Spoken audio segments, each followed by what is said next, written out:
আল্লাহ আমি তোমাদের উপর আযাব দিতে সক্ষম। গজব আর আযাবের মধ্যে পার্থক্য আছে। গজব যখন আল্লাহ নাজিল করবেন সব ধ্বংস হয়ে যায়, গোড়াও থাকে না।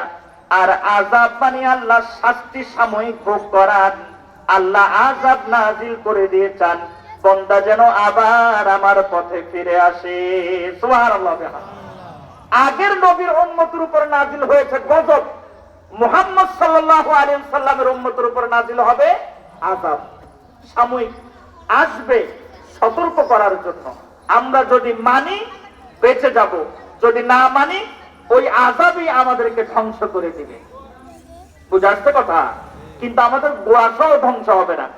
আমি যদি আযাব প্রাপ্ত হই, ওই শাস্তি ভোগ করতে গিয়ে আমি মরে যাব, কিন্তু আমার ছেলে থাকবে, পরিবার থাকবে, বংশের লোক থাকবে।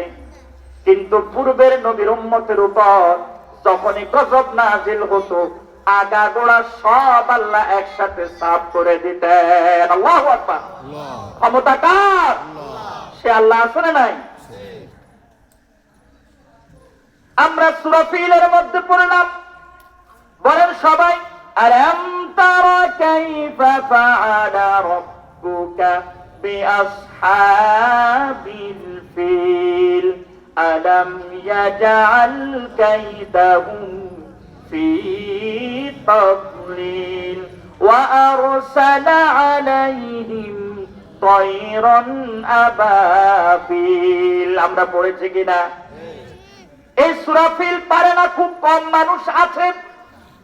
ছোট ছোট বাচ্চার জবান দিয়ে সূরা ফিল বের হয়। ও বন্ধু, এই সূরা ফিলের মধ্যে আকাশের রব আমাদেরকে মেসেজ দেন, বান্দারে শোনো, ও আমার হাবিব আপনি কি শুনবেন না?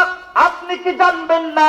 আপনাকে কি জানানো হয় নাই আপনার রব হাতিওয়ালাদের সাথে কি আচরণ করেছে? আপনার রব তাদের গোড়া সহ চিরতরে ধ্বংস করে দিয়েছে ছোট্ট এক জাতীয় পাখির মধ্য দিয়ে। তিনি কে? তার নাম কি ছিল? আবাবিল পাখি। পাখির নাম আবাবিল, কিন্তু ওই জালিমের নাম কি ছিল? আবরাহা সাবাহ হাবশি। কি নাম? আবরাহা সাবাহ হাবশি। চিরতরে শেষ, গোষ্ঠী সহ শেষ।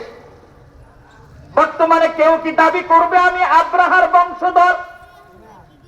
কেউ কি দাবি করবে আমি আবু জেহেলের বংশধর? কেউ এসে এখন আর দাবি করে না উতবা আমার পূর্বপুরুষ, সাইবা আমার পূর্বপুরুষ, ওয়ালিদ ইবনে মুগীরা আমার পূর্বপুরুষ। কেউ যদি দাবি করে একটা হাত লুলা মানুষেরও মনে চাইবে এইটার গালের মধ্যে জোড়া একটা থাপ্পড় দিয়ে। কথা বলেন ঠিক কিনা? কেননা তোর পূর্বপুরুষ আমার নবীরে কষ্ট দিচ্ছে, তোর একটা থাপ্পড় মারা উচিত। আমার মন চায় তোর একটা থাপ্পড় মারি। কেন? তোর গোষ্ঠী আমার নবীরে কষ্ট দিচ্ছে। কিন্তু কোন মানুষ যদি বলে আমার পূর্বপুরুষের নসব অনুযায়ী আমি মুহাম্মদুর রাসূলুল্লাহ সাল্লাল্লাহু আলাইহি ওয়াসাল্লামের একজন নগণ্য সাহাবী ওয়াইস আল করনী, যিনি সাহাবী হওয়ার মর্যাদা থাকা সত্ত্বেও, সুযোগ থাকা সত্ত্বেও মায়ের খেদমতের কারণে সাহাবী হওয়ার সুযোগ তো তিনি হননি। ওই ওয়াইস আর করণীর যদি পরিবারের লোক বলে ওই লোকটার হাতের মধ্যে চুমু খাইতে মনে চাইবে কিনা? কেন? জীবন্ত আশিকের রাসূল, জান্নাতি, এজন্য মন চাইবে তার বংশের লোক, প্রমাণও আছে, তার হাতে একটা চুমু দেই। চুমু দিলেও আল্লাহর রহম হতে। এর দ্বারা বোঝা গেল বন্ধু, সাময়িক আযাব আল্লাহ আমাদের উপর দিবেন, তবে ধ্বংসকারী গজব আল্লাহ আমাদের উপর নাজিল করবেন না। এই ধ্বংসকারী গজব যা আল্লাহ আমাদের দিবেন না, এর একমাত্র কারণ হলো মুহাম্মদুর রাসূলুল্লাহ সাল্লাল্লাহু আলাইহি ওয়াসাল্লামের দোয়া। ঠিক কিনা? সেই রাসূল বলছেন, ও আমার উম্মতেরা, তোমাদেরকে আমি আল্লাহর কোরআনের একটা আয়াত শোনাই। এই আয়াত যখন আল্লাহর হাবিব সাহাবায়ে কেরামের সামনে বললেন, নবীজির একজন জালিলুল কদর সাহাবী হযরত আবু হুরায়রা চোখের পানি ছেড়ে ছেড়ে কাঁদে আর বলে, আল্লাহ, ও গো নবী মুহাম্মদুর রাসূলুল্লাহ, আল্লাহ কত ভয়ঙ্কর ভাবে আমাদেরকে বলছেন আল্লাহ মাথার উপর থেকে আযাব দিতে পারেন, পায়ের নিচ থেকে আযাব দিতে পারেন। ইয়া রাসূলুল্লাহি, শেষে আল্লাহ বললেন একদলকে আরেক দলের উপর চাপাইয়া দিয়া শাস্তি ভোগ করাতে পারেন। ওগো নবী, আমি আপনার কাছে জানতে চাই এই জামানাটা কখন আসবে?